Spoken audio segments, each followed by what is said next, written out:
Hello, hello mga kating anak. Dito na naman tayo sa ating vlog char. At ngayon nga, bigla ang nagaya nga si daddy na mag-date na naman kaming dalawa. At tinanong niya nga ako ano ba ang gusto kong kainin. Kaya ang sinabi ko nga ay yakitori. Kasi ang tagal ko nang hindi nakakapag-yakitori mga kaating.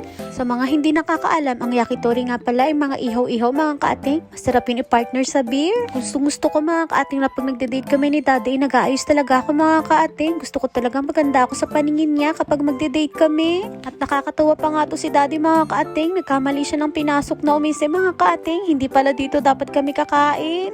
At buti na nga lang mga kaating mabait yung staff. Tinuro kay daddy kung saan ba talaga yung lugar ng aming pinagreservasyon.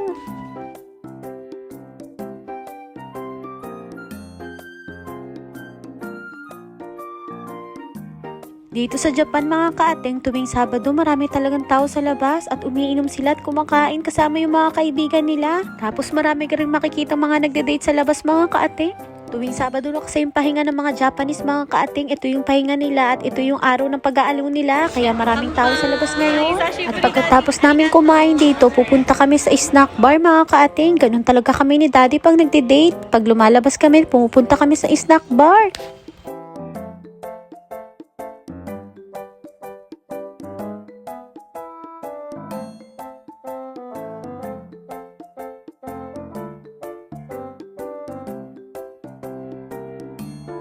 At ito nga si daddy, ngayon pa talaga sinumpong ng rayuma niya mga kaating kung kailan naman talagang nagde-date. Ano ba yan?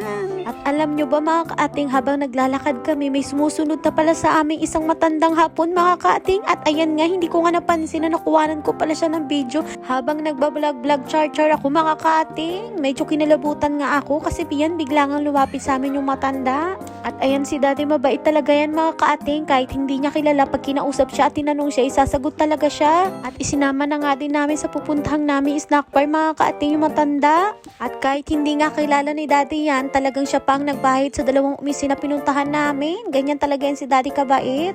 Kaya lang natatakot nga ako sa matanda na yan mga kaating. Ewan ko ba, iba yung pakiramdam ko. Tapos pag nawawala si daddy, pag sumi-CR siya, parang sumisimple siyang lapit sa akin. Mga kaating, may trauma na ako sa mga hapon dahil sa dalawang beses na akong nahaharas. Ayoko nang pangatlo pa kapag may nararamdaman akong ganyan nakakaibang hapon. Lumalayo na ako mga kaating. Kaya nga nang pinapatabi sa akin ni daddy yung matanda, hindi ako tumabi. Sabi ko siya ang umupo doon sa gitna at ako doon sa dulo. Ayokong katabi, baka mamaya.